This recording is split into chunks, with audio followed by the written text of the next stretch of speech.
Bolívar, tem se falado muito nos jornais, em debates, na imprensa, em jantares, sobre parlamentarismo branco. O que quer dizer e qual é o contexto que está sendo usado? Olha, toda vez que o Congresso, a Câmara dos Deputados, tem um protagonismo maior na condução da legislação, essa expressão aparece, né? É um grande equívoco, né? Muita gente imagina que o presidente da República é sempre forte, que o presidencialismo gera um presidente forte e que o Congresso obedece, passa a legislação.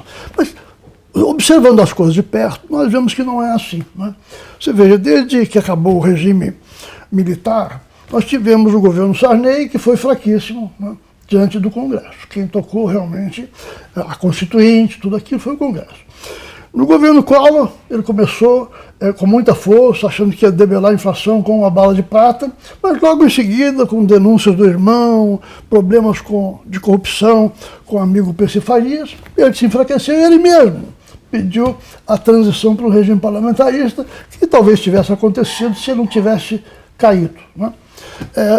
Enfim, você em qualquer país, você tem momentos em que o presidente está forte, momentos em que o Congresso está mais forte, independentemente de como está formalmente organizado o sistema político, né?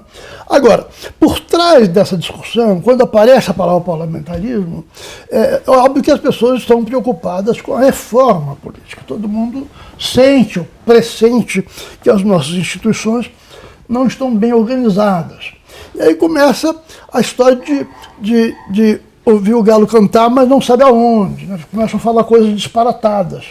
Eu acho útil nós nos lembrarmos que quando nós falamos em reforma política, e especificamente em parlamentarismo, nós temos que nos lembrar de 3 problemas e distinguir qual deles é mais importante de qual que nós estamos falando em determinado momento. O primeiro problema é a durabilidade de um regime político. Quer dizer, quanto tempo um regime político dura sem sofrer um colapso, uma ruptura institucional. Em 1992, 93, quando nós fizemos o plebiscito, essa era a preocupação quase que exclusiva, porque nós tínhamos em mente o nosso próprio golpe de 64 e tínhamos em mente os golpes que tinham ocorrido recentemente na América Latina, na Argentina, no Chile, no Peru e outros, né? Então a primeira preocupação é esta. Mas no momento não é essa, né? Não tem ninguém no Brasil preocupado em que vá haver um golpe militar. Então, deixemos esse de lado. O segundo, e aqui agora é muito importante, é a eficácia, a governabilidade, né, do governo. Aí surge a questão do parlamentarismo branco, que o governo estaria fraco, então quem está governando é o legislativo, e haveria um sintoma de fraqueza do presidente, de autoritarismo. Olha, a eficácia depende de fatores muito complexos, e aí sim nós vamos falar de reforma política. Se você tem um regime presidencial, que é baseado numa separação rígida e absoluta em relação ao legislativo, e se o legislativo está dividido em dezenas de partidos, é evidente que você vai ter um problema de governabilidade, que a eficácia de um governo nessas condições fica muito limitada. Nós estamos aí preocupadíssimos com a situação econômica do Brasil. Nós temos um desemprego colossal, nós estamos preocupados em retomar o crescimento, nós temos que investir mais para crescer mais rapidamente e não conseguimos sair dessa armadilha. Nós estamos crescendo pouco e é evidente que se nós pudéssemos passar reformas mais profundas mais rapidamente, nós sairíamos mais depressa dessa armadilha. Mas com o regime presidencial acoplado a uma estrutura partidária muito fragmentada, isso não vai acontecer, né? Então aí é uma questão básica, crucial de uma reforma política. Eu acho que aí sim cabe a discussão sobre parlamentarismo. Por quê? Porque no parlamentarismo é possível você pressionar o Congresso de maneira legítima, né? Fazendo, se o Congresso não estivesse se comportando de maneira razoável, você pode ameaçá-lo com a antecipação das eleições. O político não gosta de voltar, gastar mais dinheiro com uma nova campanha eleitoral, né? Então, a simples ameaça feita ao Congresso de uma dissolução de uma eleição antecipada já faz com que eles se comportem de maneira mais coesa e mais razoável. E a recíproca é verdadeira.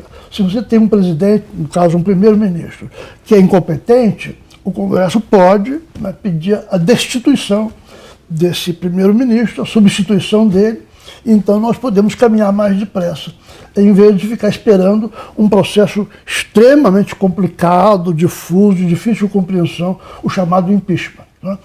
No regime parlamentarista, nós teríamos afastado a presidente Dilma Rousseff em 1 mês e meio no máximo, né? Então, a questão da eficácia do governo é de suma importância. A terceira preocupação é que muita gente, com ou sem razão, não se sente representado pelos parlamentares. Então aí surge a questão do voto distrital, né? Agora mesmo há uma nova proposta de implantação de voto distrital. Por quê? As pessoas imaginam que um candidato eleito por um distrito aproxima esse candidato dos eleitores de uma maneira que o nosso sistema, que é no estado inteiro, não aproxima. Então, a questão da representatividade, né? Da proximidade do eleitor com o eleito. Bom, as três coisas pertencem ao conceito de reforma política. E eu, pessoalmente, creio que é inútil nós pensarmos num aspecto só. Nós precisamos, uma hora, de uma reforma política, mas tem que ser uma reforma política abrangente, profunda, que toque nos três aspectos e que coloque o Brasil num nível de estabilidade, de eficácia e de representatividade muito maior do que o que nós temos hoje. Enquanto não tivermos isso, nós vamos ficar patinando. Cada reforma a ser votada no Congresso é uma batalha campal, demora, as pessoas ficam desanimadas, criam um desânimo na economia, isto afeta o ânimo dos investidores, que passam a não acreditar que o Brasil vai superar esta crise. Ou seja, as nossas instituições, no meu entender, não são boas para a economia, para o crescimento econômico e para o bem-estar social do Brasil. Esta é a verdadeira discussão. Dizer que há um parlamentarismo branco, só porque o Congresso está atuando com mais vontade, está se antecipando em várias questões, é uma bobagem, não quer dizer nada.